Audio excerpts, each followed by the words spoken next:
Thank you for joining with me today as we continue our exploration of A Course in Miracles. In this video, we will be reading more of the section from chapter 18, and we will be practicing lesson 21, and then we'll also review a principle of miracles. But before I share my screen, I just want to go over again something that was brought up in the section that we read in the last video. And what it was saying was that while the bodies are separate, our minds are joined, our minds are connected.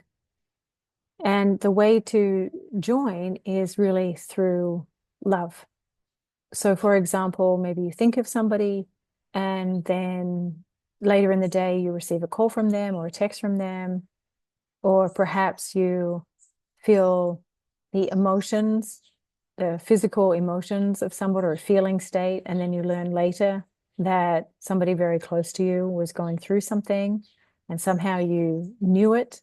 It might show up in a way where you have a night dream where something unfolds, and then you learn later that actually the events that took place in your night dream actually did take place in someone that you know's life. Perhaps you've had the experience where you know a place, you've seen a place in your mind's eye clearly, and then you come across that place in real life. Practitioners also experience this connection phenomena where when they might pick up the pain or the feelings of the one that they're treating or working on. And I've experienced it in one-on-one sessions when I might suddenly get a headache or a body pain elsewhere. And then after asking a few questions, I learned that they have a headache or they have that pain. And so there's this transference, or somehow our energetic nature, our subtle nature picks up on these things. And ultimately, this psychic connection is the way in which prayer works. And it's the way in which also the practice of Ho'oponopono works, that Hawaiian forgiveness practice that I had mentioned a few videos ago. All right, so I'm going to go ahead and share the screen now, and I'm looking forward to this next section of the text. We are in chapter 18, the passing of the dream, and now we are up to section 7, I need do nothing. Paragraph 1. You still have too much faith in the body as a source of strength. What plans do you make that do not involve its comfort or protection or enjoyment in some way? This makes the body an end and not a means in your interpretation. And this always means you still find sin attractive. No one accepts atonement for himself who still accepts sin as his goal. You have thus not met your one responsibility. Atonement is not welcomed by those who prefer pain and destruction. Okay, so we're being told that we make the body as the goal, making it comfortable is the most important thing. And so it sounds like we're missing the mark. And it even is telling us that we are subscribing to sin by doing this. So I'm curious to go back and see where the Course mentions sin. And okay, so in chapter 1, section 4, the escape from darkness, we find the word sin for the first time in the Course. Darkness is lack of light, as sin is lack of love. Okay, is that enough for us? So let's go back to our section of I need do nothing.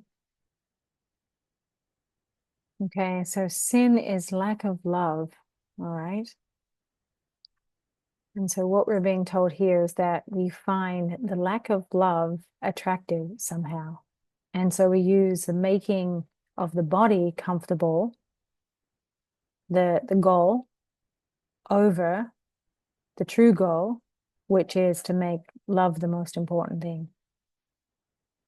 Love doesn't need a body. Let's go back to paragraph 2, see where we go from here. There is one thing that you have never done. You've not utterly forgotten the body. It has perhaps faded at times from your sight, but it has not yet completely disappeared. You are not asked to let this happen for more than an instant. Yet it is in this instant that the miracle of atonement happens. Afterwards, you will see the body again, but never quite the same. And every instant that you spend without awareness of it gives you a different view of it when you return. I'm going to continue with paragraph 3.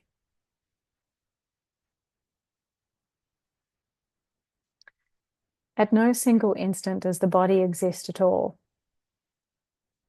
It is always remembered or anticipated, but never experienced just now. Only its past and future make it seem real. Time controls it entirely. The sin is never wholly in the present. In any single instant, the attraction of guilt would be experienced as pain and nothing else, and would be avoided. It has no attraction now. The whole attraction is imaginary, and therefore must be thought of in the past or in the future. This could feel quite threatening, that we're being invited to be without the body, to bring our attention away from the body. And as I've said before, we can have this experience directly in a meditation practice. When consciousness expands beyond the body and we lose track of it, we lose sight of it. And there is this coming back when there can be this moment when you look at your hand and you don't know whose hand it is. I think the closest experience to this phenomena that a lay person can connect with, and what I mean by that is somebody who doesn't meditate as though it's their job. I would say it's in that those split seconds between sleeping and waking, or waking and sleeping. It can be in those small moments of when you're coming out of a sleep and consciousness is waking, is becoming aware. But there is that period of time when you don't know your name, you don't know where you are, you don't know whether you're a man or a woman, you don't know what came before, you don't know what's coming next. It seems to be elongated. Those few seconds or split seconds seem to have a bit more space around them when you're traveling, when you're not in a routine. This, I would say, is the closest that one could get, because the consciousness in that moment is in pure presence. And what we're being shown here is that the body exists in time. It's a time-space creature. The effect of pure presence is the body ceases to become the focus. It becomes part of the background. It's not the foreground anymore. Its pain, its discomfort, all fades into the background. All right, so I'm going to go back and share my screen for paragraph 4. It is impossible to accept the holy instant without reservation unless, just for an instant, you're willing to see no past or future. Release is given you the instant you desire it. Many have spent a lifetime in preparation and have indeed achieved their instance of success. This course does not attempt to teach more than they learned in time, but it does aim at saving time. You may be attempting to follow a very long road to the goal you've accepted. It is extremely difficult to reach atonement by fighting against sin. Enormous effort is expended in the attempt to make holy what is hated and despised. Nor is a lifetime of contemplation and long periods of meditation aimed at detachment from the body necessary. All such attempts will ultimately succeed because of their purpose, yet the means are tedious and very time-consuming, for all of them look to the future for release from a state of present unworthiness and inadequacy. Oh, that's great. Okay, so We're off the hook now. We're off the hook from tedious 10-day silent meditation retreats. All this is pointing to is that all that's needed, which the other sections of this chapter have said to us, is that all that's needed is a little willingness to be free from guilt, to choose love, to know the truth, which is love, and to be wholly present. All right, let's go back to the text for paragraph 5. Your way will be different, not in purpose, but in means. A holy relationship is a means of saving time. One instant spent together with your brother restores the universe to both of you. You are prepared. Now you need but remember you need do nothing. It would be far more profitable now merely to concentrate on this than to consider what you should do. When peace comes at last to those who wrestle with temptation and fight against the giving into sin, when the light comes at last into the mind, given to contemplation, or when the goal is finally achieved by anyone, it always comes with just one happy realization: I need do nothing. So it's giving us permission that we get to just be ourselves, just simply willing to know the truth. And also how this takes us off the hook is that we don't need to try anymore. There's no need to try. That trying energy can only come from a place of unworthiness, of lack of self-knowledge, lack of faith, actually. It's like trying to tell the heart to beat. It's like trying to make the blood pump. The heart beats because that's its job. The blood pumps because that's the phenomena of the circulatory system.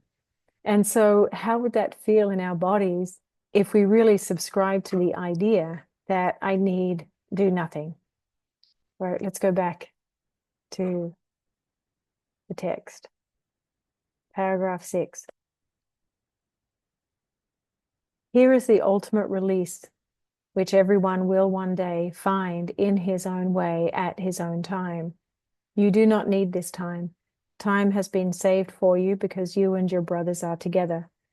This is the special means this course is using to save you time. You're not making use of the course if you insist on using means which have served others well, neglecting what was made for you. Save time for me by only this one preparation and practice doing nothing else. I need do nothing is a statement of allegiance, a truly undivided loyalty. Believe it for just one instant, and you will accomplish more than is given to a century of contemplation or of struggle against temptation. Because it would be totally sinking into faith, giving it all up to God. That's really what this would be about. Okay, I'm going to continue with the share, paragraph 7. To do anything involves the body. And if you recognize you need do nothing, you have withdrawn the body's value from your mind. Here is the quick and open door through which you slip past centuries of effort and escape from time. This is the way in which sin loses all attraction right now, for here is time denied and past and future gone. Who needs do nothing has no need for time. To do nothing is to rest and make a place within you where the activity of the body ceases to demand attention. Into this place the Holy Spirit comes and there abides. He will remain when you forget and the body's activities return to occupy your conscious mind. Let's continue with paragraph 8. Yet there will always be this place of rest to which you can return, and you will be more aware of this quiet center of the storm than all its raging activity. This quiet center in which you do nothing will remain with you, giving you rest in the midst of every busy doing on which you're sent. For from this center will you be directed how to use the body sinlessly. It is this center from which the body is absent that will keep it so in your awareness of it. Okay, so to keep the body sinless is to not use the body as a distraction. but rather there is this quiet center. And I know that the text has just said, don't waste time trying with meditation. However, in my direct experience, that's exactly where I have found this center, or the center has had space to be settled into. Oh, it's hard to put it into words. All right, I'm going to go back now for the lesson. We're going to the workbook, and we are at lesson 21. I'm going to have the narrator read it for us. Lesson 21. I am determined to see things differently. The idea for today is obviously a continuation and extension of the preceding one. This time, however, specific mind-searching periods are necessary in addition to applying the idea to particular situations as they may arise. 5 practice periods are urged, allowing a full minute for each. In the practice periods, begin by repeating the idea to yourself.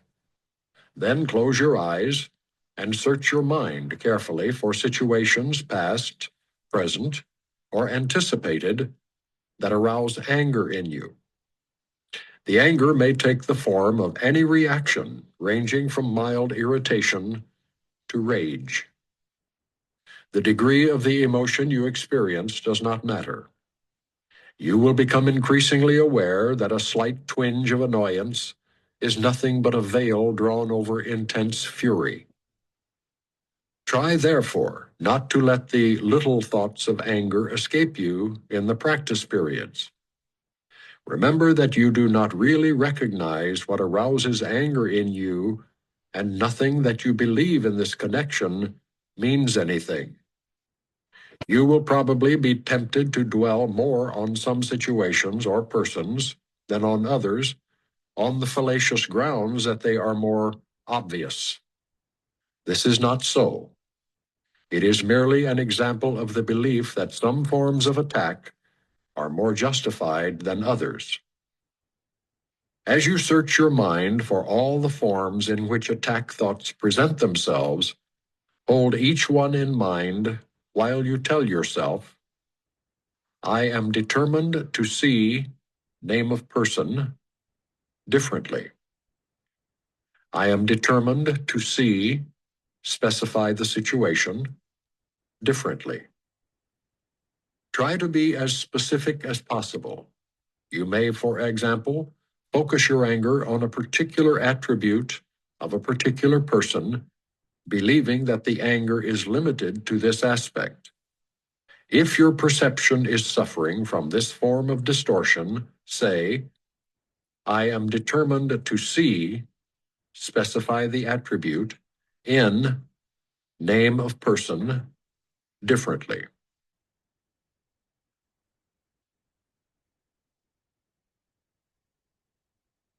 Okay, so as we begin our practice period, I'm going to set a timer for a minute, but just take a moment to feel what it is to be in your body,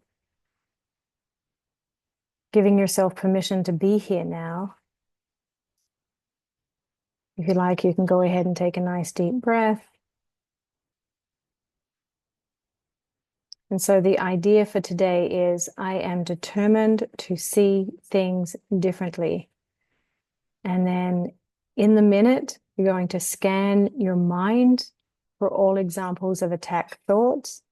So as you're scanning your mind, you're either scanning your mind for specific people with whom you have power struggles with, or specific situations where you feel like you lose your center, where you have those feelings of slight irritation, which here we're being told that these slight irritations are simply a veil for a much deeper fury, a rage. So as I prepare to set the timer, you may want to just let your eyelids rest over your eyes, bringing your attention inward, just to prepare to start scanning your mind for people and situations where you lose your peace, where you feel that irritation, that annoyance, even outright anger. All right, so I'm going to start the timer. I am determined to see the name of the person differently. I am determined to see this situation differently.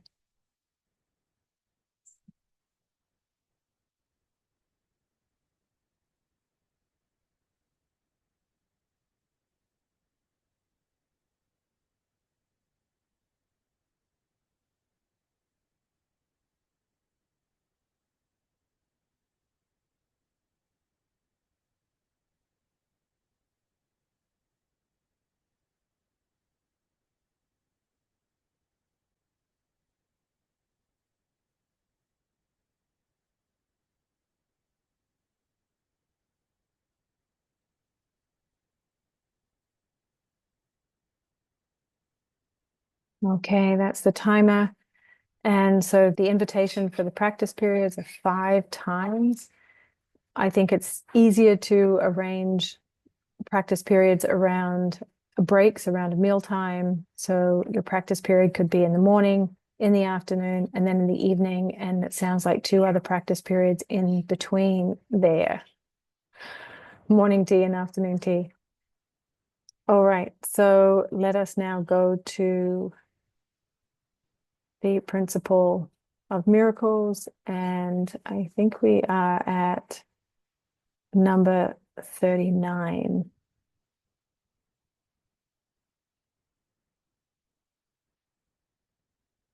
Okay, let's look.